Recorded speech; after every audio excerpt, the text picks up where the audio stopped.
आजकल एक लाइन हर जगह देखने को मिल रही है कि एआई आपकी जॉब नहीं लेगा, लेकिन जो इंसान एआई यूज़ करेगा, वो आपकी जॉब ले लेगा। सही है, काफ़ी हद तक, पर इसमें एक चीज़ मिसिंग है और वो है समझ। किसी भी चीज़ को सही से इस्तेमाल करने के लिए उसे समझना बहुत ज़रूरी है। और जब बात एआई की आती है, ये अब द नेक्स्ट बिग थिंग नहीं रही, ये द करंट वन है। चाहे आप कुछ भी कर रहे हो, किसी भी फील्ड में हो, कहीं भी नौकरी कर रहे हो, अगले दशक तक एआई हर जगह आनी है और हर काम को किसी न किसी तरह से अफ़ेक्ट करनी है। क्योंकि आज के डेट में भी एआई हेल्थ केयर में है, वो रिपोर्ट्स पढ़ सकता है, नए ड्रग्स निकाल सकता है, फॉर्मुलेशन कर सकता है, फाइनेंस में फ्रॉड डिटेक्ट कर रहा है, ट्रेडिंग कर रहा है, स्टॉक मार्केट ट्रेडिंग, एडुकेशन में आपको आपके स्ट्रेंथ और वीकनेस के हिसाब से आपको पर्सनलाइज्ड ट्यूटर मिल रहे हैं, सॉफ्टवेयर्स में कोडिंग तो हम कर ही रहे हैं, क्रिएटिव फील्ड में भी इमेजेस बन रहे हैं, हम वीडियो और म्यूजिक बना सकते हैं।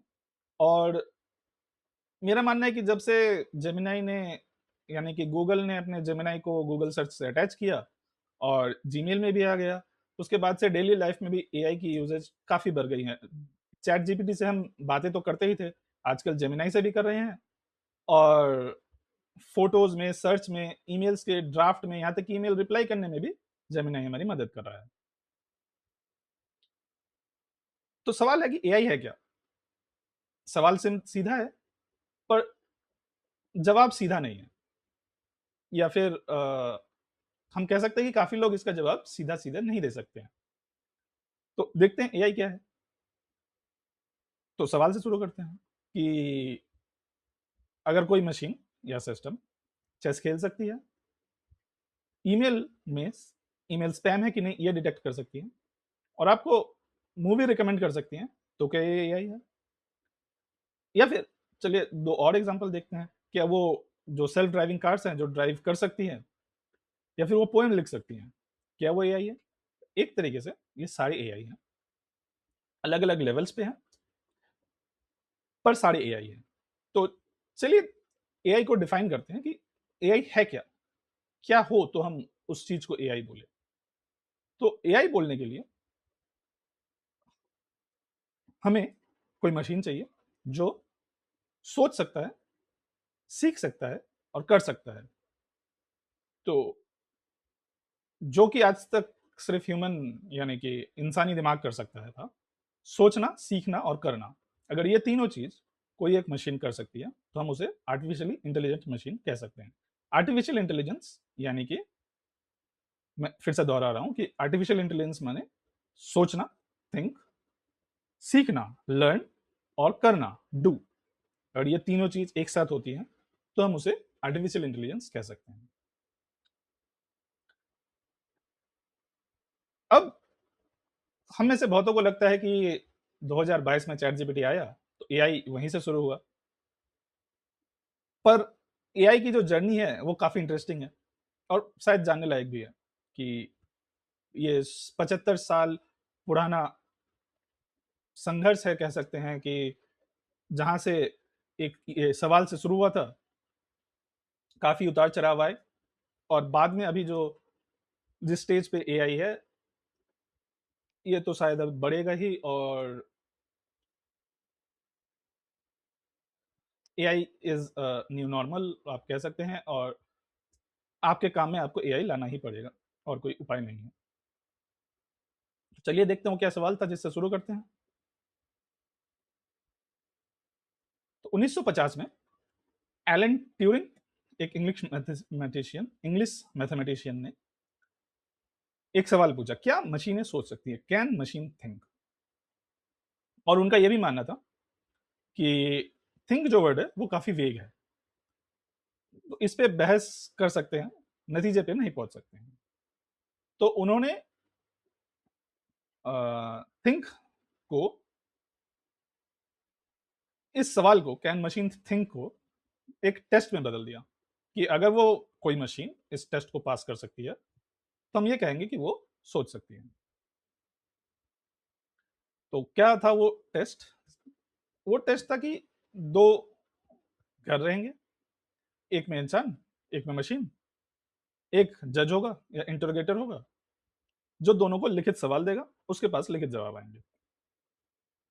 अगर वो जज या इंटरोगेटर ये बता पाता है कि कौन-सी मशीन है और कौन-सा इंसान है, तो मशीन सोच नहीं रही। अगर वो ये नहीं बता पाता है कि कौन-सा जवाब मशीन से आया है और कौन-सा जवाब इंसान से आया है, तो मशीनें सोच रही हैं। ये एक टेस्ट है, अगर कोई मशीन इस टेस्ट को पास कर लेती है, तो हम कह सकते हैं कि वो आर्टिफिशियली इंटेलिजेंट है। पर तब तक जब ये गेम था, आर्टिफिशियल इंटेलिजेंस वर्ड नहीं आया था। आर्टिफिशियल इंटेलिजेंस जो वर्ड है, वो पहली बार 1955-56 में आया था और इनको कॉइन किया था जॉन मैकार्थी ने। ये एक अमेरिकन कंप्यूटर साइंटिस्ट थे, जो डर्टमाउथ में एक वर्कशॉप ऑर्गेनाइज कर रहे थे और उसकी प्लानिंग कर रहे थे। तो प्लानिंग में उन्होंने आर्टिफिशियल इंटेलिजेंस शब्द का इस्तेमाल किया और ये जो डर्टमाउथ वर्कशॉप है, ये इसको बर्थ प्लेस ऑफ एआई कह सकते हैं, क्योंकि यहाँ पर से ही एआई में जितने भी एकेडमिक फील्ड में बढ़ोतरी हुई, यहाँ से शुरुआत हुई। इस मकसद से कि क्या मशीनें लॉजिक में इंसान की बराबरी कर सकती है।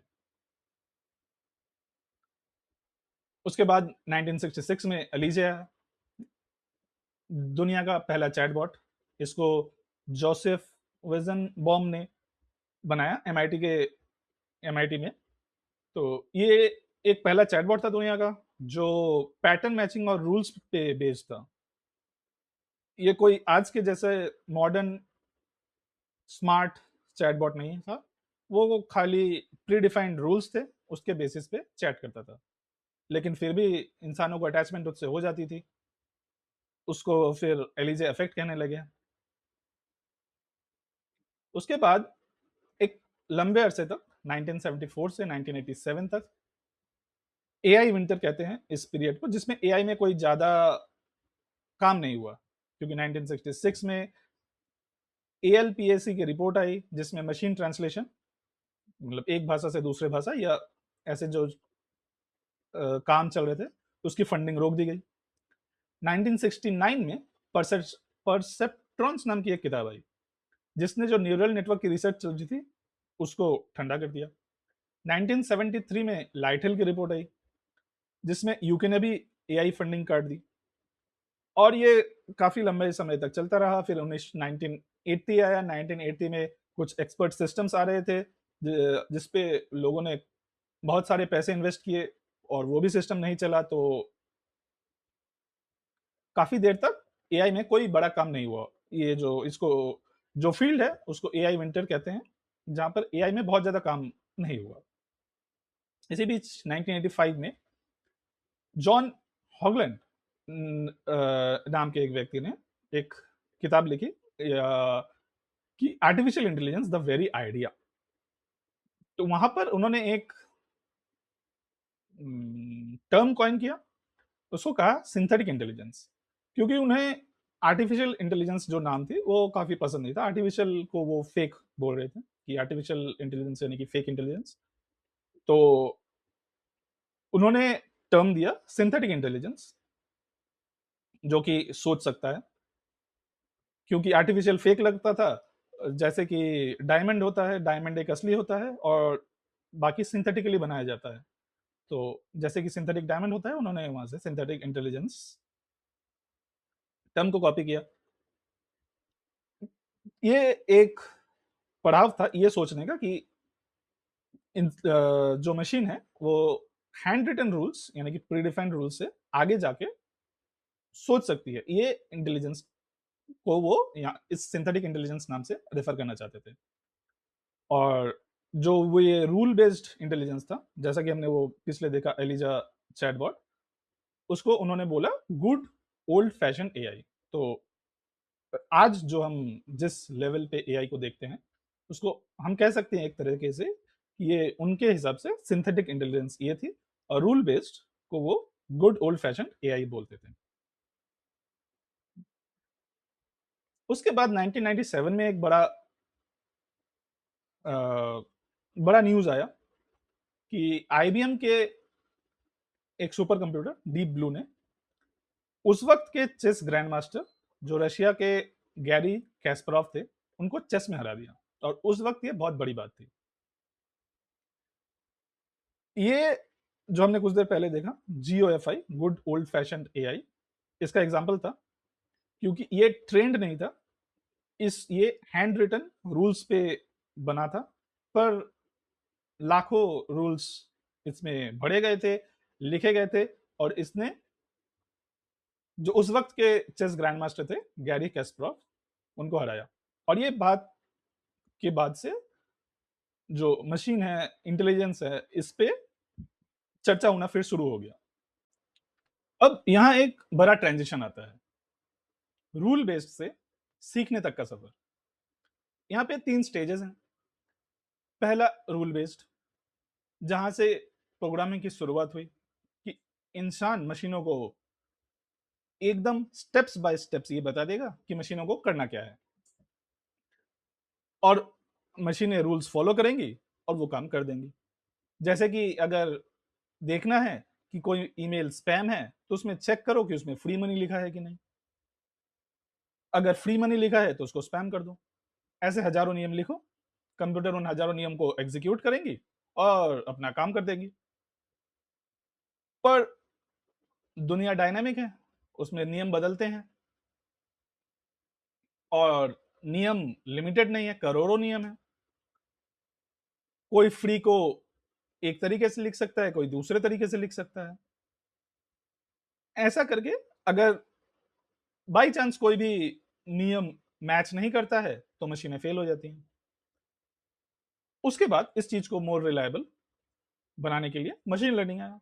मशीन लर्निंग में इंसान नियम नहीं लिखता, मशीनें खुद लिखती हैं।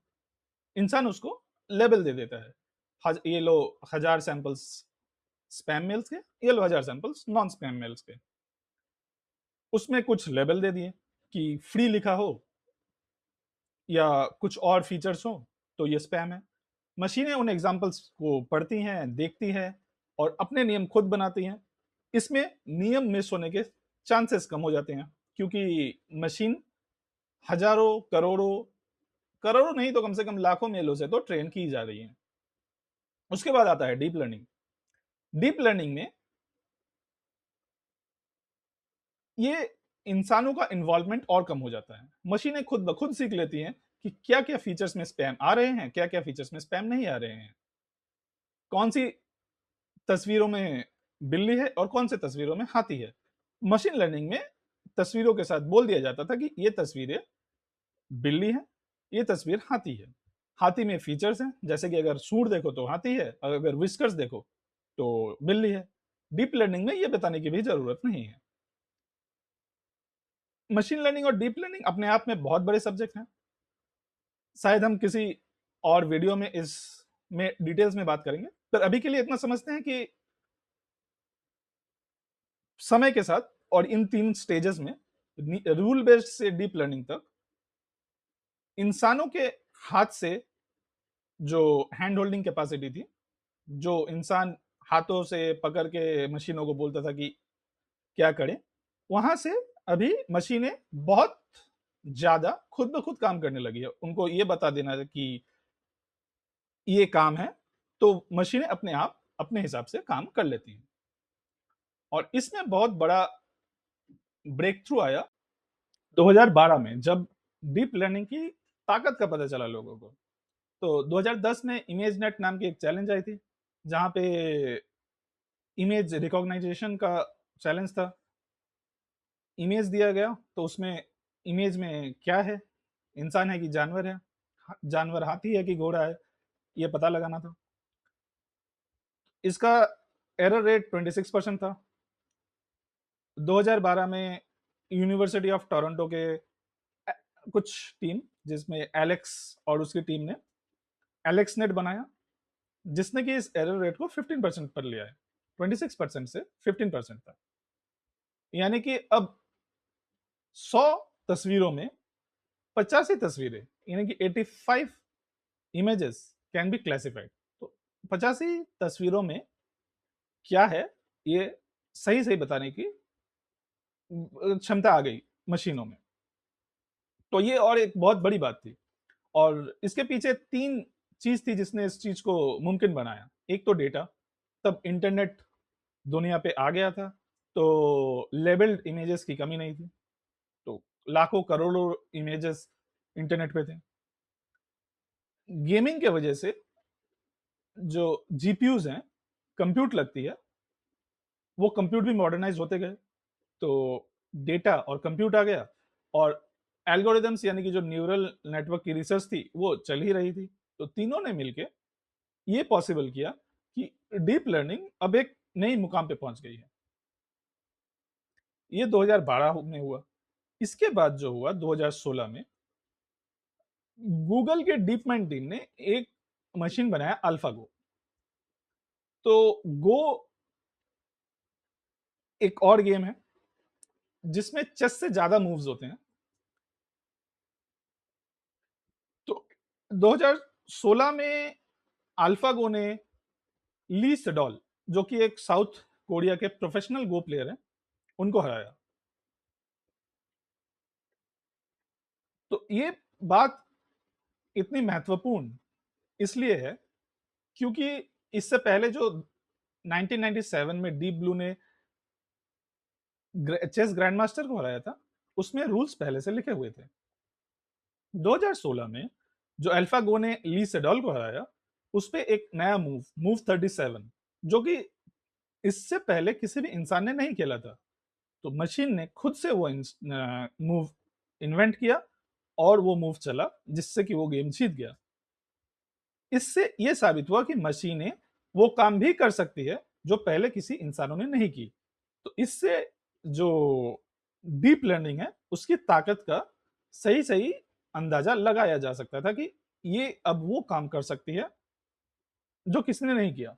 इससे पहले इंसान ही दिमाग ही मतलब इंसान ही दिमाग ही वो चीज थी जो खोज कर सकती थी। अब मशीनें भी खोज कर सकती हैं डीप लर्निंग के थ्रू। तो ये एक बड़ा मोमेंट रहा अल्फा गो, जहां मशीनें क्रिएटिव होना शुरू हो गई। इसके बाद आया 2017। गूगल के 8 रिसर्चर्स ने मिलकर लिखा एक paper, attention is all you need. और इसमें एक नया कॉन्सेप्ट, ट्रांसफॉर्मर, इंट्रोड्यूस किया। इससे पहले मशीनें left to right, word by word पढ़ती थी और चीजें समझती थी।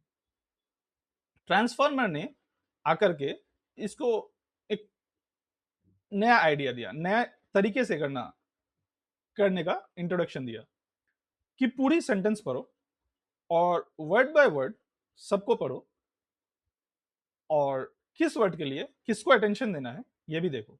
तो इससे पता चलेगा कि अगर कोई सेंटेंस है, जैसे कि the bank by the river, ये बैंक कोई पैसे का बैंक नहीं है, ये रिवर का बैंक है। इससे पहले ट्रांसफॉर्मर्स के आर्किटेक्चर या आइडिया के पहले ये पॉसिबल नहीं था कंप्यूटर्स के लिए ये जानना कि the bank by the river, जो बैंक की बात की जा रही है, वो क्या बैंक है, क्या ये पैसे वाला बैंक है, क्या ये नदी का बैंक है। ट्रांसफॉर्मर्स के आने के बाद, अटेंशन के बाद, ये कंप्यूटर्स को दिया गया कि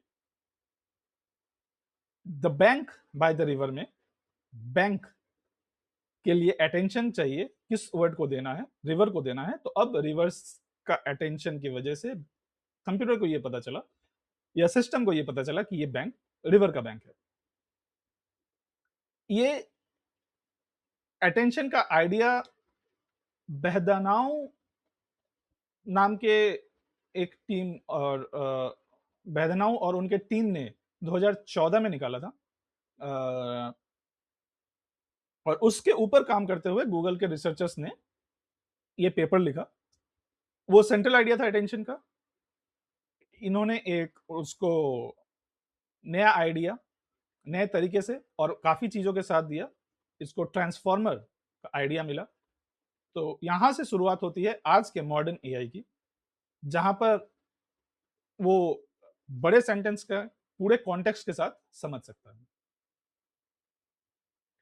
इसके बाद काम काफी जल्दी बढ़ने लगा। ट्रांसफॉर्मर के बाद एआई का काम बहुत जल्दी बढ़ने लगा। 2017 के बाद 2018 में जीपीटी 1 लॉन्च किया ओपन एआई ने। GPT-1 लॉन्च किया, 2019 में GPT-2 लॉन्च हुआ, पर ये अभी प्राइवेटली था, ये ओपन टू पब्लिक यानी सबके लिए नहीं था। 2022 के 30 नवंबर को चैट जीपीटी ने यानी कि ओपन एआई ने GPT-3 को ओपन किया पब्लिक के लिए, और इसके ओपन करते ही 5 दिन में 1 मिलियन यूजर और 2 महीने में 100 मिलियन से भी ज्यादा यूजर आ गए। और ये पहली बार हुआ था कि किसी एप्लीकेशन में इंट्रोड्यूस या एप्लीकेशन लॉन्च होने के 2 महीने में 100 मिलियन यूजर्स आ जाए, ये बहुत बड़ी बात है। और यहां से हम आम लोगों को पता है कि एआई की जर्नी कैसे चल रही है। तो इसके लिए 3 टर्म्स जानना बहुत जरूरी है। ट्रांसफार्मर, जैसा कि हमने देखा, ये पॉसिबल बनाता है कि ये जो वर्ड्स हैं मशीन पूरी तरह से समझे। तो इसको हम अगर एग्जाम्पल के साथ समझे तो इसको हम गाड़ी का इंजन कह सकते हैं, ट्रांसफार्मर को इंजन। उसके बाद गाड़ी जो कि एलएलएम है, जो कि आपके सवालों का जवाब दे सकती है। और उसके बाद आता है जनरेटिव एआई। जनरेटिव एआई यानी कि आपका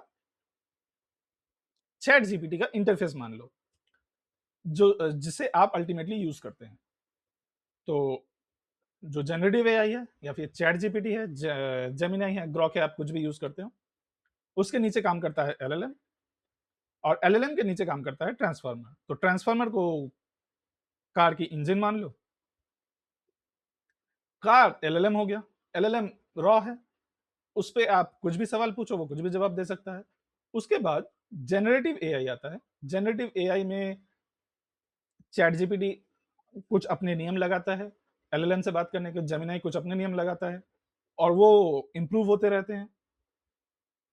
तो 3 लेयर्स हैं जिससे पूरा सिस्टम जनरेटिव एआई बनता है। तो जनरेटिव एआई के अंदर एलएलएम, ट्रांसफार्मर, 3 चीजों से पूरा जनरेटिव एआई बनता है। और यही थी एआई की पूरी जर्नी 1950 से 2022 तक। तो अभी एआई खुद सीखता है, कोई हैंड रिटन रूल नहीं है, डेटा है, कंप्यूट है, और एल्गोरिदम्स भी मिले तो हमें ये जादू देखने को मिला। एआई कोई जादू से कम तो है नहीं। और इसके साथ आज का हम वीडियो समाप्त करेंगे, और ये बस शुरुआत है, इसके आगे हम और भी गहरा जाएंगे। अगर आपको लगता है कि किसी को जानने की ज़रूरत है कि एआई क्या है, क्यों है, कहाँ से आया, तो आप उन्हें ये शेयर कर सकते हैं। और अगर आपको कोई सवाल है तो आप कमेंट भी कर सकते हैं। तो देखते हैं अगले वीडियो में, मिलते हैं।